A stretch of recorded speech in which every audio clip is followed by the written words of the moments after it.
अयोध्या में प्रधानमंत्री नरेंद्र मोदी ने मंदिर के शिखर पर फहराया केसरिया ध्वज। ऑटोमेटिक रिमोट सिस्टम से नीचे से ऊपर शिखर तक पहुंचा ध्वज।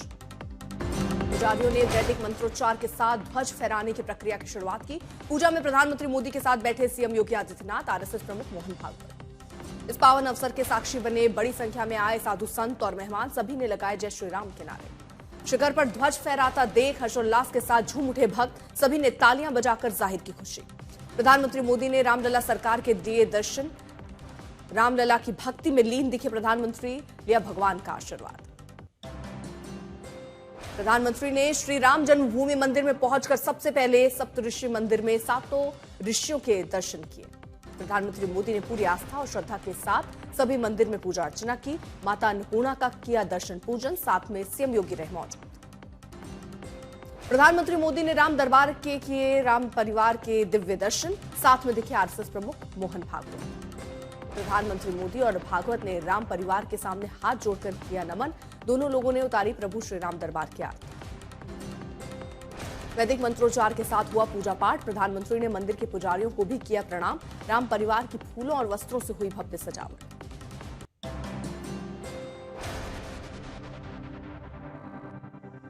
ध्वजारोहण के बाद प्रधानमंत्री मोदी ने संबोधन में कहा, 500 साल के संघर्ष का सपना हुआ पूरा, ये धर्म ध्वज प्रेरणा बनेगा। प्रधानमंत्री मोदी ने कहा, भारत लोकतंत्र की जननी है, मैकाले वाली मानसिकता से मुक्ति जरूरी है। सीएम योगी ने कहा, 500 वर्षों में कई साम्राज्य बदले लेकिन धर्म की आस्था टिकी रही, आज का दिन गौरवपूर्ण। योगी ने कहा, श्री राम मंदिर के शिखर पर फहराता ये केसरिया ध्वज मर्यादा, सत्य, न्याय और राष्ट्र धर्म का प्रतीक। आरएसएस चीफ मोहन भागवत बोले, राम राज्य का ध्वज पुनः शिखर पर 30 साल की साधना का साक्षी बनना, राष्ट्र करोड़ों लोगों की आस्था साकार हुई।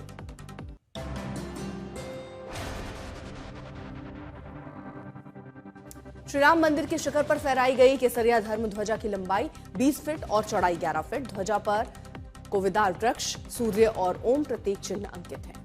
ध्वजा का केसरिया रंग सनातन की निशानी और सूर्यवंशी राम और उनके रघुकुल की परंपरा का प्रतीक। सूर्य का चिन्ह भगवान राम के शौर्य और कोविदार का पेड़ रघुकुल की परंपरा को दिखाता है। मंदिर के 161 फीट ऊंचे शिखर पर ध्वजा को फहराने के लिए 42 फीट ऊंचा स्तंभ स्थापित। स्तंभ पर 190 फीट की ऊंचाई पर पताका फहरी, जो 3 किलोमीटर दूर दिखेगी।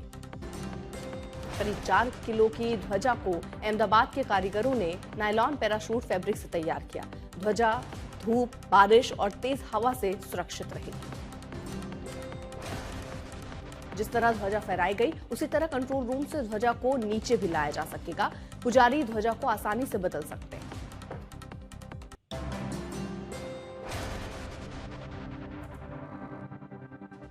शिखर ध्वजारोहण समारोह में हिस्सा लेने के लिए रामनगरी अयोध्या पहुंचे प्रधानमंत्री नरेंद्र मोदी। एयरपोर्ट से हेलीकॉप्टर से साकेत यूनिवर्सिटी पहुंचे प्रधानमंत्री। साकेत यूनिवर्सिटी से शुरू हुआ प्रधानमंत्री मोदी का भव्य रोड शो। सड़क के किनारे खड़े लोगों ने पुष्प वर्षा कर किया प्रधानमंत्री का स्वागत। रामनगरी में जगह जगह पर पुलिस ने की बैरिकेडिंग, आते जाते वाहन चालकों से पूछताछ। सड़कों पर दोनों तरफ लगाए गए भगवा रंग के कपड़े और झंडे, पीले और नारंगी फूलों से नगर निगम ने लिखा, स्वच्छ अयोध्या सुंदर अयोध्या। अयोध्या में ध्वजारोहण समारोह में आए नन्हे संत महाराज प्रधानमंत्री नरेंद्र मोदी के लिए लाए कलश में भरकर गंगाजल, रामधुन गाकर दिया संदेश। अयोध्या में ध्वजारोहण कार्यक्रम में शामिल होने के बाद कुरुक्षेत्र में प्रधानमंत्री गुरु तेग बहादुर जी की 350वीं शहादत वर्षगांठ कार्यक्रम में शामिल। गुरु तेग बहादुर शहीदी दिवस पर दिल्ली, नोएडा और गाजियाबाद में आज स्कूल बंद, जगह जगह कार्यक्रमों का आयोजन। दिल्ली में बढ़ते प्रदूषण पर सरकार का बड़ा फैसला। सरकारी और निजी दफ्तरों में 50% स्टाफ आएंगे, 50% स्टाफ वर्क फ्रॉम होम करेंगे, आदेश जारी। भारतीय वायुसेना नौसेना के लिए राफेल और तेजस पर लगने वाला हैमर बम अब भारत में बनेगा। भारत इलेक्ट्रॉनिक्स लिमिटेड और फ्रांस की कंपनी के बीच समझौता। बिहार में नई सरकार की पहली कैबिनेट बैठक। 18वीं विधानसभा के पहले सत्र पर सीएम नीतीश कुमार ने लिए कई निर्णय। विधानसभा सत्र बुलाने और रोजगार से संबंधित एजेंडों पर लगी मोहर। दोनों डिप्टी सीएम के अलावा सभी 26 मंत्री थे मौजूद। कैबिनेट बैठक के बाद सीएम नीतीश का बड़ा ऐलान, कहा अगले 5 सालों में 1 करोड़ युवाओं को सरकारी नौकरी और रोजगार देने का लक्ष्य। नई सरकार ने उद्योगों को बढ़ावा देने और टेक्नोलॉजी हब बनाने पर फोकस की। मुख्य सचिव की अध्यक्षता में विशेषज्ञ कमेटी गठित। बिहार में defence corridor, semiconductor park, mega tech city और फिनटेक सिटी स्थापित करने की योजना।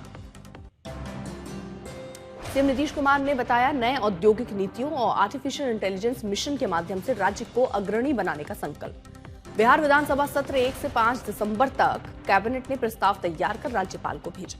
इस सत्र में नवनिर्वाचित सदस्यों का शपथ ग्रहण होगा। प्रोटेम स्पीकर नरेंद्र नारायण यादव लेंगे शपथ। इस सत्र में होगा विधानसभा स्पीकर का चुनाव और सरकार हासिल करेगी विश्वास मत। नए गृह मंत्री बने सम्राट चौधरी का पुलिस मुख्यालय में स्वागत, डीजीपी ने दिया गार्ड ऑफ ऑनर।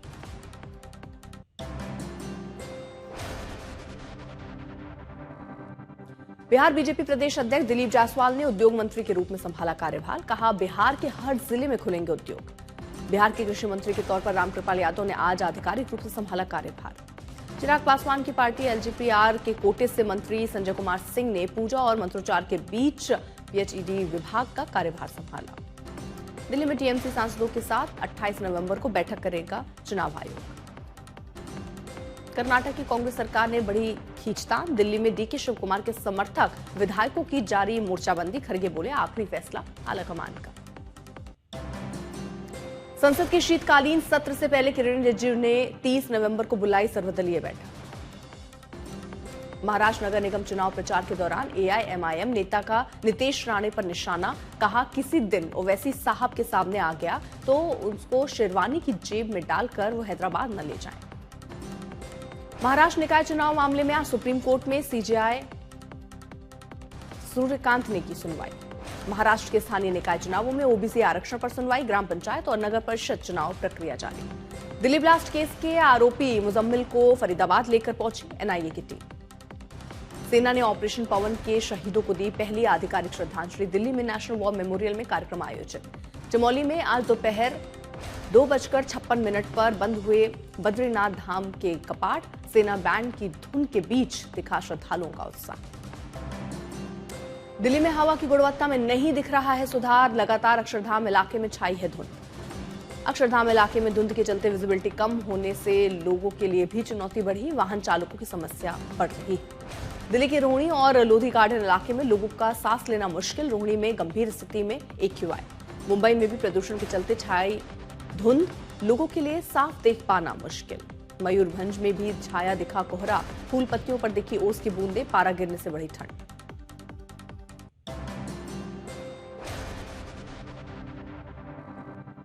श्रीनगर में पड़ रही है कड़ाके की ठंड। कोहरे की चादर में लिपटी दिखी डल झील। ठंड के चलते पर्यटकों और सैलानियों की संख्या में आई कमी। डल झील में बंद दिखा शिकारा चालक।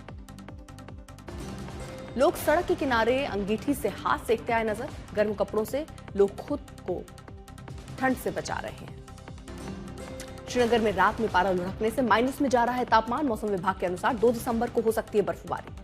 श्रीनगर में सुबह खेतों में दिखी ओस और बर्फ। पेड़ पौधों के पत्तियों पर जमी दिखी बर्फ।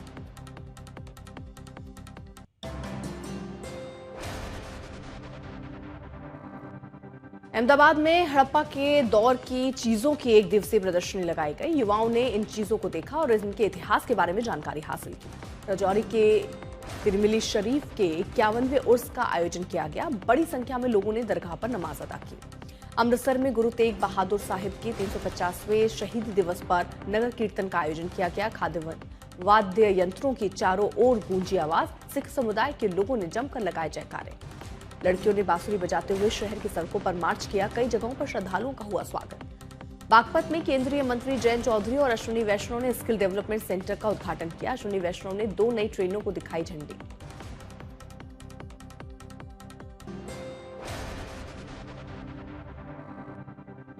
छत्रपति संभाजी नगर में रिक्शा चालक ने ट्रैफिक पुलिसकर्मी पर चढ़ाया वाहन। सीसीटीवी में कैद वारदात। आरोपी चालक गिरफ्तार। धौलपुर में शराब पीकर गाड़ी चलाते हुए एक एएसआई का वीडियो वायरल। एसपी ने तलब किया और निलंबित। बांदा में देखी दबंगों की गुंडाई। घर के पीछे कूड़ा फेंकने पर बुजुर्ग दंपत्ति को लाठी डंडों से पीटा, फिर सड़क पर छोड़कर फरार।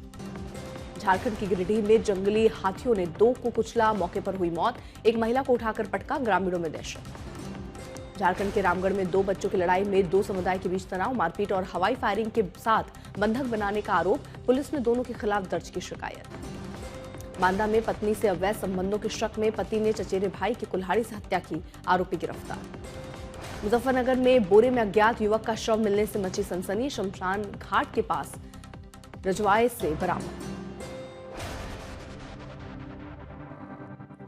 दिल्ली मुंबई एक्सप्रेसवे पर कोहरे में स्लीपर बस की खड़े ट्रक से टक्कर, 2 की मौत, 35 से अधिक घायल। सोनीपत में शादी से लौट रहे 2 युवकों को तेज रफ्तार थार ने मारी टक्कर, मौके पर एक की मौत, दूसरा गंभीर रूप से घायल। पश्चिम बंगाल के पश्चिम मेदिनीपुर में खाना बनाते समय महिला ने पानी समझकर किया एसिड का इस्तेमाल, बिगड़ी तबीयत, 3 बच्चों समेत 6 लोग अस्पताल में भर्ती। छत्तीसगढ़ के जशपुर में एक मिशनरी स्कूल की नाबालिग छात्रा ने की आत्महत्या, मृतका ने सुसाइड नोट में लिखा, बैट टच करता था प्रिंसिपल।